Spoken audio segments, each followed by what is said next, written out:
Hello everybody. Well, we've got another lock to show you. Okay, so the lock I'm going to show you today is the Whitco blaxland. Okay, so this is a sliding glass door lock. So this lock here is commonly used on sliding glass doors, like on the ones on your patios. Okay, now the one thing to note about this is that it's actually in a box. Okay, now that's because if you buy it from a locksmith, you'll get it in a box. Okay, if you buy it from Bunnings, you get it in a display pack. So this is the trade pack. So this is a cardboard box. Okay, and this is what you get it in if you buy it from your local locksmiths. Okay, now it used to be, the trade pack used to be a brown paper bag, but Whitco scratched that for some reason, maybe because the paper was not very thin and sometimes it could probably cause stretching. Maybe cardboard's stronger and it's more easily to stack. Okay, so this is of course the trade pack. Okay, so the part number for this one here is W500 217. I think that's the part number, and this one here is in black. Okay, so this is the box. Okay, so this is the trade pack. Okay, so there's two portions of the box we need to open. So we open up, we'll start off here. So opening up this portion, we have our screws and our two cylinders, and of course our instructions. Okay, so that's what there is in this portion of the package. Okay, so you have your outside cylinder, we have our inside cylinder, and we have all our screws and of course two keys. Okay, these are LW4 by the way. Okay, now this side of the box, we open up this portion.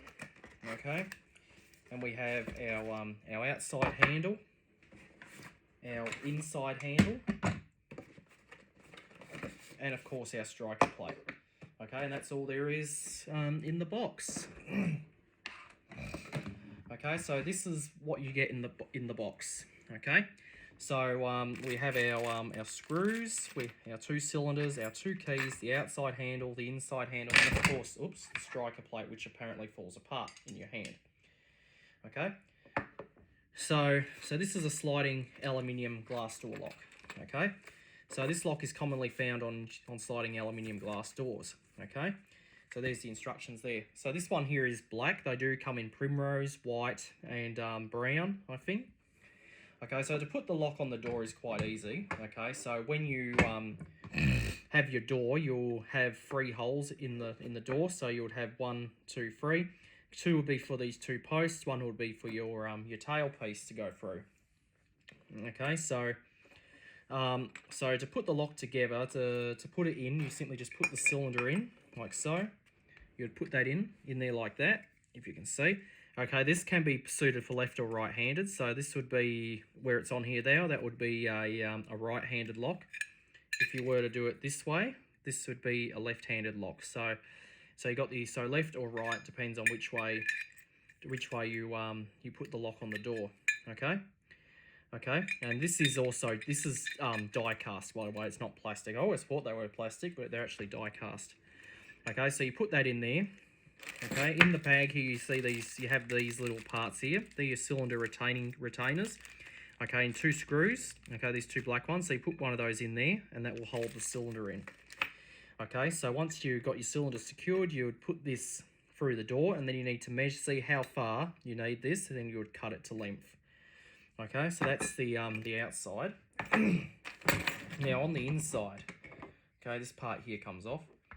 On the inside you have this plate. Okay, so you simply put this on the inside of the door.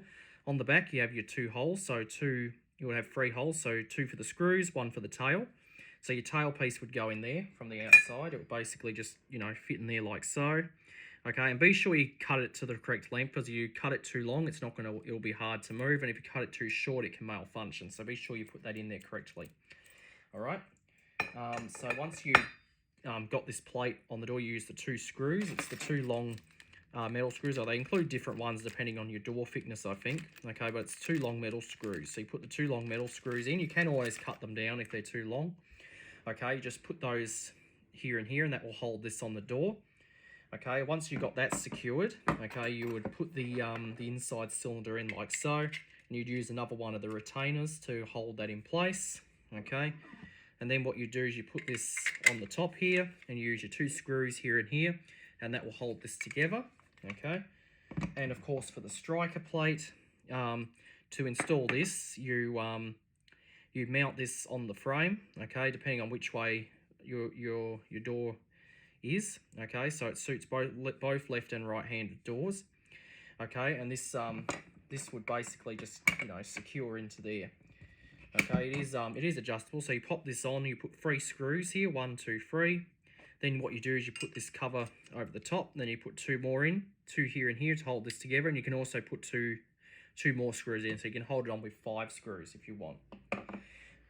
Okay, so so this is the lock here on the what it looks like on the inside. It's got the lever, so you simply flick that up to lock it, flick that down to unlock it. Okay, if you lock it with the key, it's deadlocked, and you will need the key to unlock it. Okay, so right now it's unlocked, so this will move. But if I use the key, I put the key in and I turn it, this lever is now rigid, so I can't push it down. As you can see, the lever has now become rigid. Okay, so the lever will not move down. To release it, you just turn the key back a little bit like that, and now the lever can now go up and down. Okay, it's got these 2 little pins here. That's to stop the door moving up and down. Okay. All right, so once that's so that's how that works, okay, as you can see. So that's locked and that's unlocked, okay, and from the outside, once again, the key will work it from the outside. You just put the key in, just give it a turn to unlock it, turn it to lock it, okay, and that's how that works, okay. So that's basically all there is to this lock, okay. So once again, you got all your screws, 2 for the lock body. You have 2 more to screw the handle together. You would have 3 for the striker plate, and you have 2 for your cylinder retainers, and 2 to hold the strike together. And that's basically all there is in the kit, okay, and all there is in the box. Okay, so that is the Whitco blaxland. Hope you enjoyed, and that will be it.